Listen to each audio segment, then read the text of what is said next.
آتے چلے جائیں، یہ اس کا یہ مفہوم نہیں ہے، لیکن اس کا ایک مثبت زاویہ ہے، ایک مثبت پہلو ہے جو ہم جس پر سوچنے کی کوشش کریں۔ تو ذکر کے لیے میں عرض کر دیتا ہوں، بات لمبی ہو گئی، جس کی پہلے شروع میں نے عرض کیا تھا کہ ہم یہاں ذکر کے لیے جمع ہوئے۔ سلسلہ نقش بندی ہے، اس سلسلہ نقش بندی میں ذکر خفی ہے، ذکر خفی انسان کے دل سے ہوتا ہے، اور یہ اس انسان کے دل کا مقام ہے۔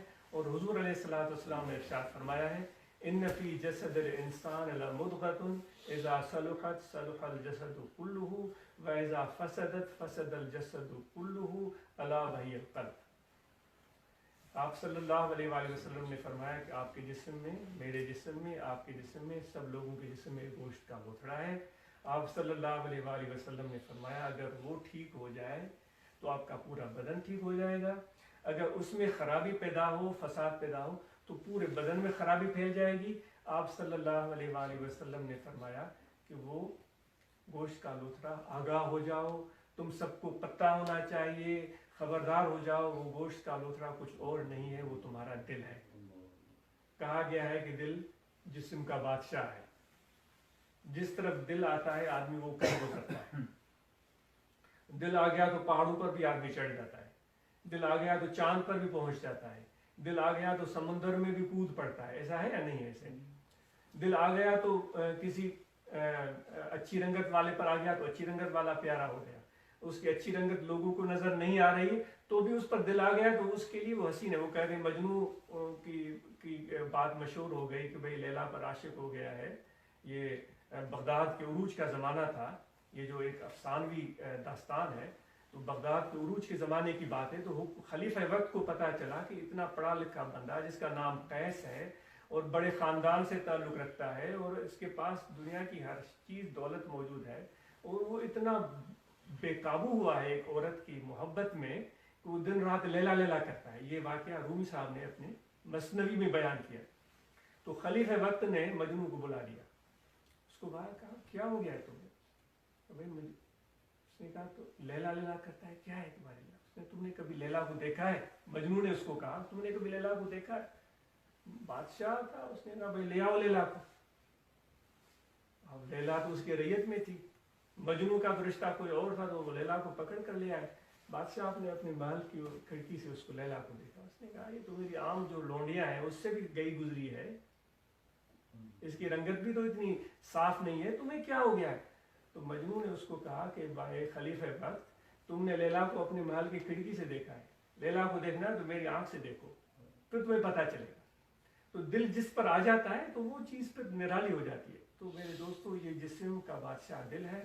نقش بندی سلسلے میں ذکر خفی ہوتا ہے، زبان تالوں کے ساتھ چسپان رہے، توجہ دل کی طرف رہے، آپ کھڑے ہوئے ہیں، بیٹھے ہوئے ہیں، لیٹے ہوئے ہیں، بس یہ خیال، جس طرح میں نے جھیل کی صورتحال کی بات عرض کی تھی، دنیا جو ہے ہمارے جسم سے تعلق رکھتی ہے، جسم کو دنیا کے کاموں میں مصروف رکھنا چاہیے، کاروبار زندگی بھرپور طریقے سے کریں، لیکن ایک بات ہم اور میرے اور آپ کے ذہن میں رہنی چاہیے کہ حضور علیہ السلام نے فرمایا کہ جو دولت تمہیں اللہ نے عطا کی اس کو خرچ کرو، اپنے بچوں پر خرچ کرو، اپنے ماں باپ پر خرچ کرو، اپنے پڑوسیوں پر خرچ کرو، اپنے دوستوں پر خرچ کرو، اپنی ضروریات پر خرچ کرو۔ حضور علیہ السلام نے کس چیز سے منع فرمایا؟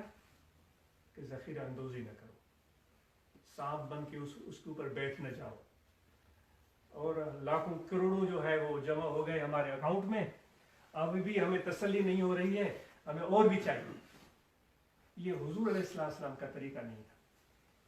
آپ صلی اللہ علیہ وآلہ وسلم خوش ہوتے تھے جب چیزیں آتی تھیں، لیکن اس سے زیادہ خوش ہوتے تھے لوگوں میں بانٹ کر۔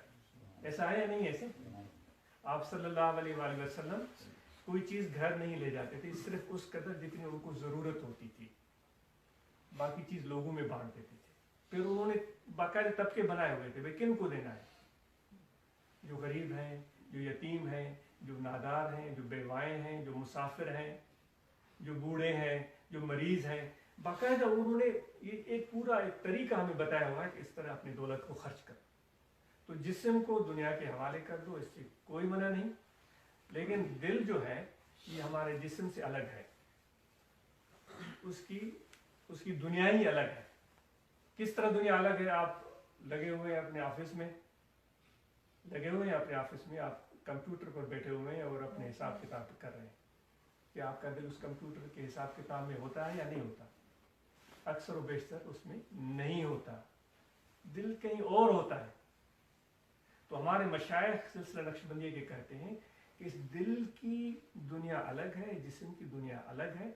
दिल की दुनिया को आबाद करने की कोशिश करो अल्लाह के याद के साथ, मोहब्बत करो अपनी ज़ात से बढ़कर अल्लाह के साथ। ये एक मशगला है जो आपको और हमें मिलेगा, और मुस्बत मशगला है।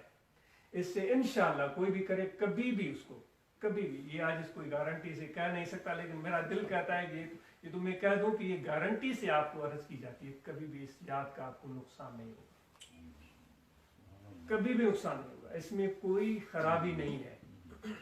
चाहे नॉन मुस्लिम भी हो ना, उसको भी कोई नुकसान नहीं होगा। भले वो खुदा में यकीन नहीं रखता, अगर वो भी ये जिक्र करे ना, उसको भी नुकसान नहीं होगा, बल्कि मुझे उम्मीद वासिक है, उसको फायदा होगा। क्या फायदा होगा?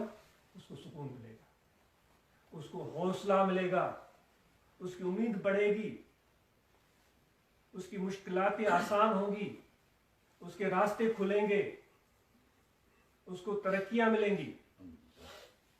इसलिए आप सबसे गुजारिश है, यहाँ चल कर आने का और कोई मकसद नहीं है। ये आज मशहूर है उन दोस्तों का जिन्होंने ऐसा मौका फराहम किया।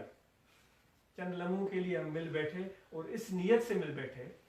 वो कहते हैं कि यूसुफ अलैहिस्सलाम को जब बेचा जा रहा था मिस्र की बाजार में, तो सब लोग पहुंच गए थे। कुरान मजीद का वाक़या है। बड़े बड़े अमीर आ गए थे और उन्होंने बड़ी बड़ी कीमतें लगाई थी। हज़रत यूसुफ अलैहिस्सलाम के बड़े अज़मत वाले खुदा के प्यारे नबी हैं।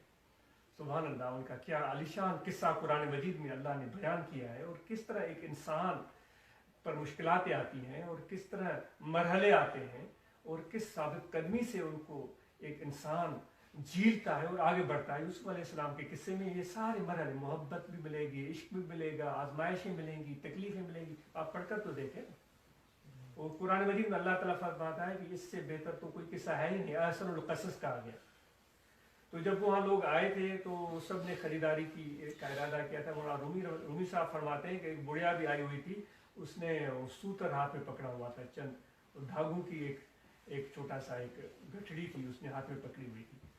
तो बुढ़िया को लोग कहने लगे कि बुढ़िया, ये यहाँ लोग आए हुए हैं सोने के अंबार लेकर और वो बड़ी अशरफियाँ और दीनार और दिरहम लेकर, ये तुम सूतर लेकर आई हो, इसकी कीमत चंद पैसे भी नहीं है, इससे क्या खाक तुम्हें यूसुफ मिलेगा? तो बुढ़िया ने कहा था कि मुझे यूसुफ मिले ना मिले, लेकिन मैं इस बाजार में आ गई हूँ, इस नीयत और इरादे से आ गई हूँ कि मैं भी इस खरीदना चाहती हूँ। कम से कम यूसुफ के खरीदारों की नाम की लिस्ट में मेरा नाम भी तो आ जाएगा ना। भाई हम गुनाहगार, बदकार, सियाहकार कुछ भी है, आप बड़े अच्छे नेक और बेहतरीन है। मैं अपनी बात अर्ज कर रहा हूँ, कितने भी गुनाहगार, लेकिन यहाँ जब बैठे हैं इतने सारे लोग बैठे हुए हैं और इस नीयत से बैठे हुए अल्लाह का जिक्र करना चाहते हैं। अगर ये नाजीज भी या कोई और इसमें शामिल हो गया तो खुदा के जिक्र करने वालों की लिस्ट में उसका नाम भी आ गया। ये कम कामयाबी है।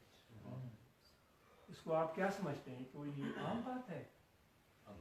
ये बहुत खास बात है, लेकिन इसकी समझ होनी चाहिए।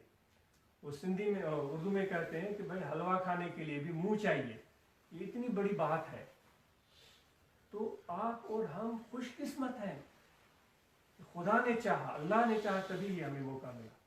तो इसलिए जिक्र कल्बी करें, दिल की तरफ रखें। खड़े हैं, बैठे हैं, लेटे हैं, सोए हैं, जागे हैं, हर मरहले में काम दुनियावी करते रहें, लेकिन दिल की दुनिया को अल्लाह ताला के जिक्र से आबाद करें। क्योंकि अल्लाह ताला फरमाता है, ला यसरनी अर्दी वला समाई वलाकिन यसरनी कल्ब अब्दील। मोमिन हदीस के अल्फाज हैं।